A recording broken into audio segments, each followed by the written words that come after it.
السلام علیکم. گریڈ 3 کی اردو ٹیچر میں سمیرہ. آج میں نے آپ لوگوں کو مطلب اردو میں کام کروایا ہے. صفحہ نمبر 22 پر حروف اور ان کا استعمال کیا گیا ہے. آج ہم پڑھیں گے کہ حروف کیا ہوتے ہیں. حروف وہ چھوٹے چھوٹے الفاظ ہیں جو کسی بھی جملے کو مکمل کر کے اسے بامعنی بناتے ہیں. یہ الفاظ خود بے معنی ہوتے ہیں مگر اسم اور فعل کے ساتھ مل کر جملے کو مکمل کر کے بامعنی بناتے ہیں. حروف کی چند اقسام درج ذیل مختلف قسمیں ہوتی ہیں. 3 قسم ہیں اس کی، وہ ہم یہاں لکھی ہوئی ہم پڑھتے ہیں. حروف جار. حروف جار وہ حروف جو اسم کو فعل کے ساتھ ملاتے ہیں حروف جار کہلاتے ہیں، یعنی پریپوزیشن. انگلش میں ہم انہیں پریپوزیشن کہتے ہیں. مثلاً ساتھ، سے، میں، پیچھے، آگے، نیچے، اوپر، تک، پر، اندر، باہر وغیرہ. مثال: میز پر گلدان رکھا ہے. اس میں پر کو انڈر لائن کریں گے، یہ حروف جار ہے. کرسی کے نیچے ٹوکری ہے، نیچے کو انڈر لائن کریں گے، یہ حروف جار ہے. مجھ سے بات کرو، سے کو انڈر لائن کریں گے، یہ حروف جار ہے. پھر آئے گا حروف عطف. وہ حروف جو دو کلموں یا جملوں کو آپس میں ملاتے ہیں انہیں حروف عطف یا کنجنکشن کہتے ہیں. مثلاً اور، واو، ہی، کل، پھر، نیز، کے وغیرہ. مثال: 5 آم لو اور انہیں کاٹ لو. اس میں اور کو انڈر لائن کریں گے، یہ حروف عطف ہے. دو جملوں کو آپس میں ملایا اس نے، پہلے کھانا کھا پھر کوئی دوسرا کام کرو، پھر حروف عطف. میں ہوم ورک مکمل کر کے سو جاتا ہوں. اس میں کر کے جو ہے حروف عطف. اب حروف علت. وہ حروف جو کسی بات کی وجہ یا سبب بیان کرنے کے لیے استعمال ہوں انہیں حروف علت کہا جاتا ہے. مثلاً چونکہ، اگرچہ، اس لیے، کیونکہ، چنانچہ، لہٰذا، تاکہ وغیرہ. مثال: وہ گھر واپس آیا کیونکہ باہر بہت گرمی تھی. اب کیونکہ کو ہم انڈر لائن کریں گے. خط کشی کرنا. اس کی بات درست تھی لہٰذا میں نے مانا، لہٰذا کو تشدد کریں گے. کل اسکول جانا ہے اس لیے میں آج جلدی سو رہا ہوں. اب یہاں پر اس لیے جو ہے وہ حروف علت. اب انہی حروف سے متعلق ہمیں یہاں پر مختلف سرگرمیاں دی گئی ہیں. سب سے پہلی سرگرمی ہے الف. دیے گئے حروف جار کی مدد سے جملے مکمل کیجیے. سے، میں، پر، تک، اوپر، آگے، پیچھے، اندر، باہر. نمبر 1: آپ ڈیش مل کر خوشی ہو. یہاں پر آئے گا آپ سے مل کر خوشی ہو. نمبر 2: درخت کی شاخ پر مینا بیٹھی ہے، وہ کمرے کے اندر موجود ہیں. آپ دیر تک کیوں جاگ رہے ہیں؟ اس الماری کے اوپر کیا رکھا ہے؟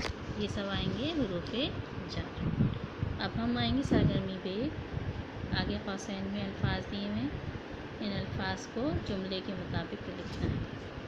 موضوع حروف عطف منتخب کر کے جملے مکمل کیجیے. علی اور اکبر سگے بھائی ہیں. تم بھی میرا یہ کام کر سکتے ہو. بھی آئے گا. وہ بھی بازار چلے گئے ہیں. یہ جواب اپنی کاپی میں لکھیے، پھر کاپی رکھ دیجیے.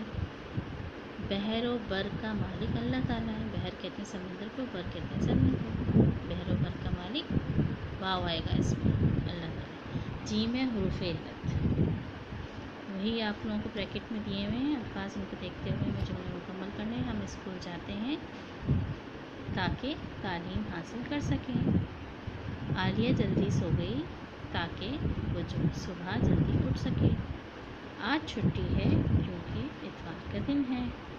دوپہر کا وقت ہے چنانچہ گرمی زیادہ ہے. تمہارا کام مکمل ہو چکا ہے لہٰذا تم جا سکتے ہو. ٹھیک ہے. ہے، یہ ساری سرگرمیاں ہم نے کر لی۔ اس کے بعد صفحہ نمبر 24 پہ تفہیم دی گئی ہے۔ تفہیم دی گئی ہے سفید بطخ، اس کو ہم پڑھ لیتے ہیں۔ بلند خوانی سے کرتے ہیں۔ ایک چھوٹے سے تالاب میں ایک بطخ تھی، اس کا رنگ سفید، دودھ جیسے سفید تھا۔ سفید بطخ کو اپنی گوری رنگت پر بہت ناز تھا اور وہ غرور سے اپنی گردن اٹھا کر تیرتی پھرتی۔ ایک روز ایک بچی جس کا نام فرح تھا تالاب پر آئی۔ وہ اپنے ماں باپ کی اکلوتی بیٹی تھی اور بہت لاڈلی تھی۔ فرح کو وہ سفید بطخ بہت پسند ہے۔ اس نے وہ سفید بطخ خریدنے کی ضد کی، چنانچہ اس کے ماں باپ وہ بطخ اس کے لیے خرید کر لے گئے۔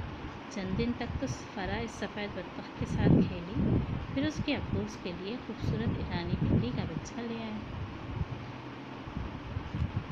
بس پھر کیا تھا، فرح کا سارا دھیان بلی کے بچے کی طرف چلا گیا اور سفید بطخ بیچاری سارا دن ادھر ادھر اکیلی پھرتی رہتی۔ توجہ نہ ملنے کی وجہ سے کچھ ہی دن میں اس کی سفید رنگت بھی ویسی نہ رہی، یوں اسے اپنے غرور کی سزا ملی۔ اب اس تفہیم کو دیکھتے ہوئے ہم یہاں پر دیے گئے سوالات کے جوابات لکھیں گے۔ تالاب میں رہنے والی بطخ کیسی تھی؟ اب اس کا جواب میں نے آپ لوگوں کو لکھوایا۔ تالاب میں رہنے والی بطخ کا رنگ دودھ جیسا سفید تھا، جیسے آپ لوگوں نے مجھے بتایا میں نے آپ لوگوں کو لکھ کے دکھا دیا، آپ وہ خود اپنی طرف سے لکھ سکتے ہیں۔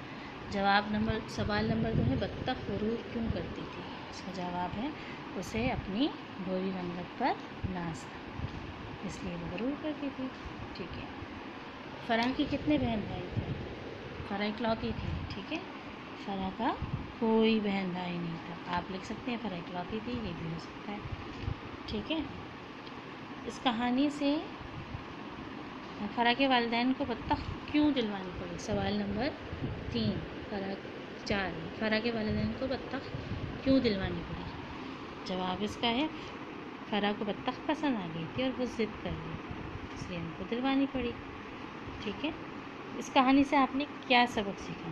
کوئی سی 2 باتیں آپ لوگوں کو لکھنی ہیں، جیسے یہ بھی ہو سکتا ہے کہ غرور نہیں کرنا چاہیے یا ضد نہیں کرنی چاہیے، یہ آپ لوگوں کو خود کرنا ہے، ٹھیک ہے۔